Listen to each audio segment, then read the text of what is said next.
Kozhikode medical college ആശുപത്രിയിൽ വീണ്ടും ചികിത്സാ പിഴവ്. പൊട്ടിയ കൈയിൽ ഇടേണ്ട കമ്പി മാറിയിട്ടുവെന്ന് പയ്യാനക്കൽ സ്വദേശി അജിത്ത് ആരോപിച്ചു. പിഴവ് പറ്റിയതിനു ശേഷം വീണ്ടും ശസ്ത്രക്രിയ നടത്തണമെന്ന് ഡോക്ടർമാർ ആവശ്യപ്പെട്ടതായാണ് പരാതി. എന്നാൽ പ്രോട്ടോകോൾ പ്രകാരമാണ് ചികിത്സ നടത്തിയതെന്നും ഏതന്വേഷണത്തിനും തയ്യാറാണ് എന്നും ഓർത്തോ വിഭാഗം മേധാവി ഡോക്ടർ ജേക്കബ് പറയുന്നു. യുവാവിന്റെ പരാതിയിൽ കേസെടുത്ത് പോലീസ് അന്വേഷണം തുടങ്ങിയിരിക്കുകയാണ്. ഇന്നലെയായിരുന്നു പരാതിക്ക് ആധാരമായ സംഭവം. അജിത്ത് കൈയിലിടാൻ ഒരു കമ്പി വാങ്ങിക്കൊടുത്തതായും ഇതിനു പകരം ശസ്ത്രക്രിയ ചെയ്ത ഡോക്ടർ മറ്റൊരു കമ്പി ഉപയോഗിച്ചതായും ആ കമ്പി പുറത്തേക്ക് നീണ്ടു നിൽക്കുന്നതായുമാണ് അജിത്തിന്റെ പ്രധാന ആരോപണം.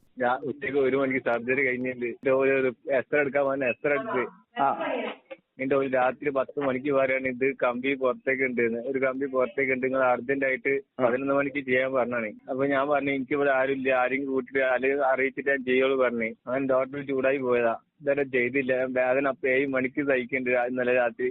എന്നാൽ പ്രോട്ടോകോൾ പ്രകാരമാണ് ശസ്ത്രക്രിയ ചെയ്തതെന്നും പുറത്തേക്കിട്ടത് K-വയർ എന്ന വസ്തുവാണെന്നും ഇത് ഒരാഴ്ച കഴിഞ്ഞാൽ കമ്പി വലിച്ചെടുക്കാനുള്ള സംവിധാനമാണെന്നും ഓർത്തോ വിഭാഗം തലവൻ ഡോക്ടർ ജേക്കബ് മാത്യു പറഞ്ഞു. കയ്യിലൊരു എല്ലൊടിഞ്ഞു, അത് പ്ലേറ്റ് ചെയ്തു, തൊട്ട് താഴെയുള്ള ജോയിൻറ്റ് ഇളകിയിട്ടുണ്ട്. അത് സ്റ്റെബിലൈസ് ചെയ്യാൻ വേണ്ടിയാണ് ഒരു K-വയർ എന്നൊരു ചെറിയൊരു കമ്പി സൈഡിൽ നിന്ന് തൊലിക്ക് പുറത്തുനിന്ന് ഉള്ളിലോട്ട് ഇട്ടേക്കണം. അത് 3-4 ആഴ്ച കഴിഞ്ഞിട്ട് എടുത്ത് മാറ്റേണ്ടതാണ്.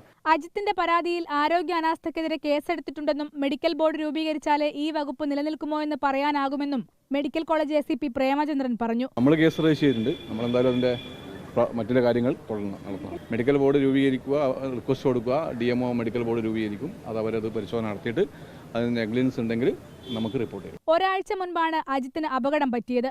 മെഡിക്കൽ കോളേജ് ആശുപത്രിയിൽ ചികിത്സയിൽ തുടരുകയാണ്. റിപ്പോർട്ടർ, കോഴിക്കോട്.